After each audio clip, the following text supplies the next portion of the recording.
ಸ್ಯಾಂಡಲ್ವುಡ್ನಲ್ಲಿ ಮಿಂಚಿ ಮರೆಯಾದ ಅದೆಷ್ಟೋ ತಾರೆಗಳಿದ್ದಾರೆ. ಅದರಲ್ಲಿ ದುನಿಯಾ ಸಿನಿಮಾದ ರಶ್ಮಿ ಕೂಡ ಒಬ್ರು.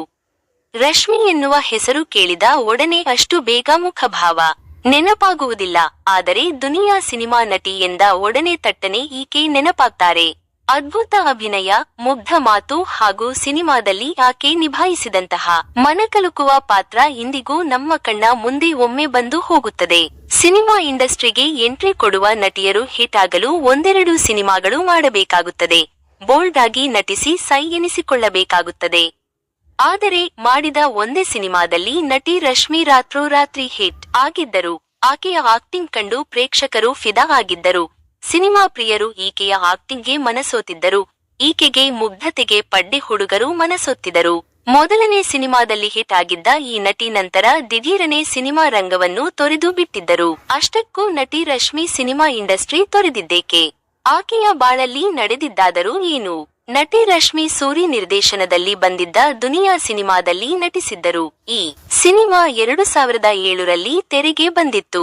ಸಿಕ್ಕಾಪಟ್ಟೆ ಸಕ್ಸಸ್ ಕೂಡ ಗಿಟ್ಟಿಸಿಕೊಂಡಿತ್ತು. ಈ ಸಿನಿಮಾದಲ್ಲಿ ರಶ್ಮಿಗೆ ಜೋಡಿಯಾಗಿ ನಟಿಸಿದ್ದ ವಿಜಯ್ ಕೂಡ ದೊಡ್ಡ ಫೇಮ್ ಗಿಟ್ಟಿಸಿಕೊಂಡಿದ್ದರು. ಇಬ್ಬರ ಜೀವನಕ್ಕೂ ಈ ಸಿನಿಮಾ ದೊಡ್ಡ ತಿರುವನ್ನೇ ತಂದುಕೊಟ್ಟಿತ್ತು ಎಂದೇ ಹೇಳಬಹುದು. ಈ ಸಿನಿಮಾದ ನಂತರ ನಟಿ ರಶ್ಮಿ ಹಲವು ಸಿನಿಮಾಗಳಲ್ಲಿ ನಟಿಸಿದರು. ಅದರಲ್ಲಿ ಶ್ರೀತೀರ್ಥ, ಡಬ್ಬ ಚಿತ್ರ, ಅಧಿಕ ಪ್ರಸಂಗ, ಪ್ರೇಮಾಯ ನಮಃ ಮುಂತಾದ ಸಿನಿಮಾಗಳಿವೆ. ಆದರೆ ದುನಿಯಾ ಸಿನಿಮಾದ ಗೆಲುವಿನ ನಂತರ ಇವರು ನಟಿಸಿದ ಯಾವ ಸಿನಿಮಾಗಳು ಕೂಡ ಇವರ ಕೈ ಹಿಡಿಯಲಿಲ್ಲ. ಇವರು ಮಾಡಿದ ಎಲ್ಲಾ ಸಿನಿಮಾಗಳು ಸೋಲುಂಡಿದ್ದವು. ಇದೇ ಕಾರಣದಿಂದ ಅವರು ಸಿನಿಮಾ ಇಂಡಸ್ಟ್ರಿಯನ್ನು ತೊರೆದು ತಮ್ಮ ವೈಯಕ್ತಿಕ ಜೀವನದ ಕಡೆಗೆ ಗಮನ ಹರಿಸಲು ಶುರು ಮಾಡುತ್ತಾರೆ. ಸಿನಿಮಾ ಇಂಡಸ್ಟ್ರಿಯನ್ನು ತೊರೆದ ನಂತರ ನಟಿ ರಶ್ಮಿ ಬಿಗ್ ಬಾಸ್ ಸೀಸನ್ 7ಕ್ಕೆ ಕಾಲಿಟ್ಟಿದ್ದರು. ಇಲ್ಲಿ ತಮ್ಮ ಅದ್ಭುತವಾದ ಆಟವಾಡಿ ಕನ್ನಡಿಗರ ಮನಸ್ಸನ್ನು ಗೆದ್ದಿದ್ದರು. ಆದರೆ ಕೆಲವೇ ದಿನಗಳಲ್ಲಿ ಮನೆಯಿಂದ ಔಟ್ ಆಗಿದ್ದರು. ನಂತರ ಸಂದರ್ಶನ ಒಂದರಲ್ಲಿ ಮಾತನಾಡಿದ ಅವರು, ಸಿನಿಮಾದಲ್ಲಿ ಅವಕಾಶಗಳು ಸಿಗದಿರುವ ಕಾರಣ ನಾನು ಸಿನಿಮಾ ಇಂಡಸ್ಟ್ರಿಯಿಂದ ದೂರ ಉಳಿದಿದ್ದೆ. ಆದ್ರೆ ಸಿನಿಮಾದಲ್ಲಿ ನಟಿಸುವ ಆಸೆ ಇದೆ ಎಂದು ಹೇಳಿದ್ದರು. ನಟಿ ರಶ್ಮಿ ಅವರಿಗೆ ಇದೀಗ 33 ವರ್ಷ ವಯಸ್ಸು. ಆದರೂ ಕೂಡ ಅವರು ಇನ್ನೂ ಮದುವೆಯಾಗಿಲ್ಲ.